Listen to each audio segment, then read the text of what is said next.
CM ക്വിസൊക്കെയാണല്ലോ ഇപ്പോഴത്തെ ഒരു trend അല്ലേ? കുറേ ചോദ്യങ്ങളും എല്ലാത്തിനും മുതലാളിയാണ് രാജാവ് എന്നുള്ള ഉത്തരവൊക്കെയാണ് ഇപ്പോൾ നമ്മുടെ കുട്ടികളെ പഠിപ്പിക്കാൻ ശ്രമിച്ചുകൊണ്ടിരിക്കുന്നത് എന്ന് വാർത്തകളിൽ അറിയാൻ സാധിച്ചു. ഞാൻ ഒന്ന് രണ്ട് ചെറിയ ചോദ്യങ്ങൾ ചോദിക്കുകയാണ്. നിങ്ങൾ അധ്യാപകർ ശരിയായിട്ടുള്ള ഉത്തരം പറയണം എന്ന് വിനീതമായി അഭ്യർത്ഥിക്കുന്നു. ഒന്ന്, കഴിഞ്ഞ 6 വർഷമായി LSS USS സാധാരണ കുട്ടികളുടെ സ്കോളർഷിപ്പ് അതിപ്പോൾ നടക്കുന്നത് എന്താണെന്ന് വെച്ചാൽ കുട്ടികൾക്ക് ചെറിയൊരു ട്രോഫി പഞ്ചായത്തും സ്കൂളും PTA ഒക്കെ കൂടെ കൊണ്ടുപോയി കൊടുക്കും, കുറച്ച് ഫ്ലെക്സും അടിച്ചു വെക്കും. എന്നാൽ ഈ LSS USS സ്കോളർഷിപ്പിൻ്റെ കഴിഞ്ഞ 6 വർഷമായി കുടിശ്ശികയാക്കിയ സർക്കാരിന് നേതൃത്വം നൽകിയ മുഖ്യമന്ത്രിയുടെ പേരെന്താ? ക്യൂസ് കറക്റ്റ് ഉത്തരം പറയണം. ആരെങ്കിലും മാർക്ക് ഇടണേ. ഉത്തരം പഴയ മാഷ് ഒന്ന് നോക്കണം ശരിയാണോ ഉത്തരം പറയുന്നത്. അരിവന്തു മാഷ്. 2, ഇപ്പൊ പേര് മാറ്റൽ ഒരു ട്രെൻഡാ. അവിടുത്തെ മുതലാളി, കോട്ടിട്ട മുതലാളി അവിടുത്തെ പദ്ധതികളിലൊക്കെ പേര് മാറ്റി, മഹാത്മാവിന്റെ പേര് വരെ മാറ്റി തൊഴിലുറപ്പ് പദ്ധതിക്ക് പേര് മാറ്റി നമ്മൾ കണ്ടു. അവിടുത്തെ പദ്ധതിക്ക് PM ശ്രീ എന്ന് പേരിട്ടപ്പോ ഇവിടുത്തെ മുതലാളിക്ക് ഇപ്പൊ ആഗ്രഹം, കാരണം ഇപ്പൊ എല്ലാത്തിലും പിൻപറ്റുന്നത് അങ്ങേരെയാണ്.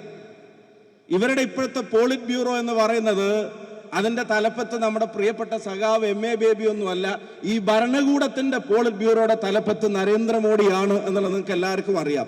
ഇപ്പൊ PM ശ്രീ മാതൃകയിൽ ഇവിടെ CM കിഡ്സ് സ്കോളർഷിപ്പ് എന്ന പദ്ധതി പേര് മാറ്റി നടപ്പിലാക്കിയ മുഖ്യമന്ത്രിയുടെ പേരെന്താ?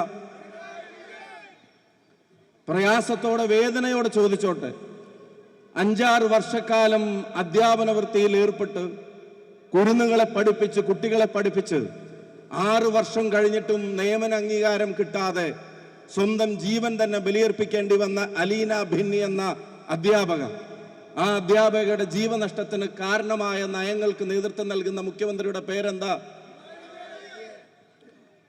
3,75,000 കുട്ടികൾ കേരളത്തിന്റെ പൊതുവിദ്യാഭ്യാസ മേഖലയിൽ നിന്ന് കൊഴിഞ്ഞുപോയ കാലത്തിന് നേതൃത്വം നൽകിയ മുഖ്യമന്ത്രിയുടെ പേരെന്താ?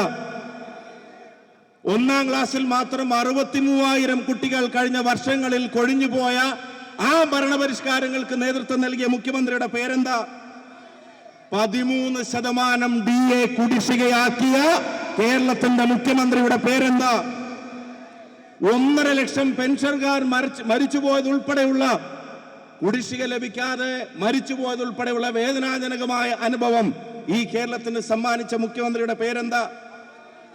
2024 ജൂലൈ മാസം 1-ാം തീയതി നടപ്പിലാക്കേണ്ട, നിലവിൽ വരേണ്ട ശമ്പള പരിഷ്കരണം അതിന്റെ കമ്മീഷൻ പോലും തീരുമാനിക്കാതെ അത് നീട്ടിക്കൊണ്ടുപോകുന്ന കേരളത്തിന്റെ മുഖ്യമന്ത്രിയുടെ പേരെന്താ?